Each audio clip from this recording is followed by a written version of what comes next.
شعبان کے ڈکشنری میں کئی معنی ہیں، یعنی شعبان کو شعبان کیوں کہتے ہیں، اس کا ریزن کیا ہے، اس کی وجہ کیا ہے۔ پہلی وجہ شعبان کو شعبان اس لیے کہتے ہیں، اس لیے کہ لغت میں بعض لغت میں شعبان کے معنی یعنی ظاہر ہونے کے ہیں۔ شعب یعنی ظاہر ہونا، تو ظاہر ہونے کا مطلب کیا ہے کہ چونکہ یہ مہینہ 2 مہینوں کے درمیان ظاہر ہوا ہے، ایک رمضان المبارک کے اور ایک رجب المرجب کے، یعنی جو دو عظیم مہینے تھے ان کے درمیان میں واقع ہے یہ۔ اچھا یہ بتائیے کلمے میں رسول اللہ کہاں پہ ہیں؟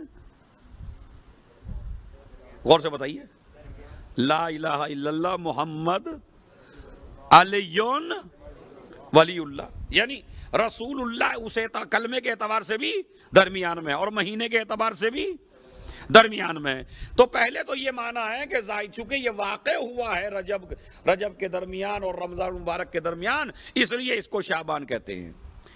دوسری وجہ اس کی ہے شعبان بنا ہے تتشعب کا مطلب ہوتا ہے جیسے شعوبم و قبائل، فرقوں کو بھی کہا جاتا ہے، یعنی یہ جو شعبان کو شعبان اس لیے کہتے ہیں اس لیے کہ عرب اس مہینے میں متفرق ہو جایا کرتے تھے اور پانی کی تلاش میں نکلا کرتے تھے،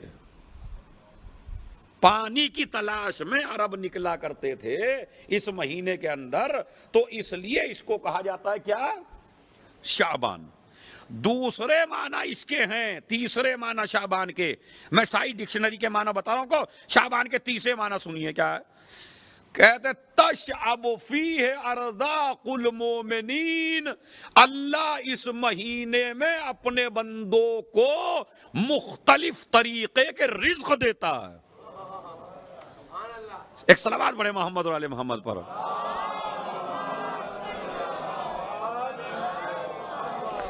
یعنی بندے کو اس مہینے میں اللہ کی طرف سے رزق ملتا ہے، رزق کی نعمتیں ملتی ہیں، ان کے لیے رزق مہیا کیا جاتا ہے اس مہینے میں، سمجھ رہے؟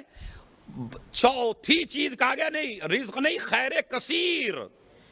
اس مہینے میں پروردگار عالم بندوں کو خیر کثیر کی توفیق عنایت فرماتا ہے، تو اس لیے اس کو شعبان کہا جاتا ہے۔ ایک صلوات پڑھے محمد و آل محمد پر۔